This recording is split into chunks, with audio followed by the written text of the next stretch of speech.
Nom, prénom, adresse, numéro de téléphone. Le monde marchand est friand de ces données personnelles. Et nous les semons chaque jour un peu partout sur des sites internet ou dans cette rue commerçante de Poitiers. À partir du moment où on a un smartphone, une application connectée, on peut difficilement y échapper. Moi, ça ne me pose aucun problème. Non, à ce niveau-là, je trouve qu'il n'y a pas de données très confidentielles. Parfois, je ne le communique pas. Parfois, je communique. Ça dépend de l'enseigne, ça dépend du commerce.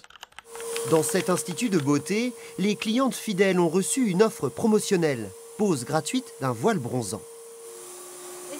Ici, la gérante a investi près de 1 000 € en matériel et logiciel pour être en conformité avec la nouvelle réglementation européenne. On peut choisir de cliquer ou de ne pas cliquer sur « Je ne souhaite pas recevoir de SMS ». Donc il y a un petit stop qui apparaît et ça retire donc les numéros de téléphone de la fiche cliente. Il faut demander à la clientèle au moment où on enregistre la fiche cliente, on leur demande si elles acceptent ou pas de recevoir des SMS promotionnels. Et en général, elles sont d'accord ? Ça dépend. Les données, ça pousse partout, à la ville comme à la campagne. Ici, à Montmorillon, chez ce confiseur poitevin, sont enregistrées près de 10 000 cartes de fidélité.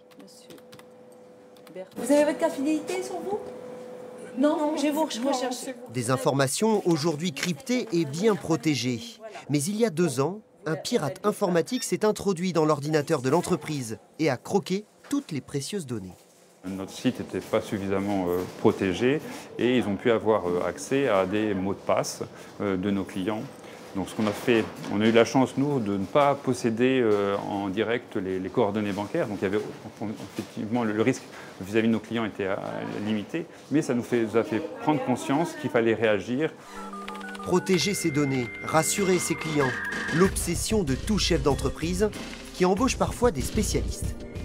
Les 88 pages du règlement relatif à la protection des données personnelles, Michel Rousseau les connaît par cœur. On va voir la société Travalae qui accompagne des chercheurs d'emploi ou des salariés en phase de reclassement. L'entreprise en question gère chaque année les données confidentielles de près de 4000 personnes.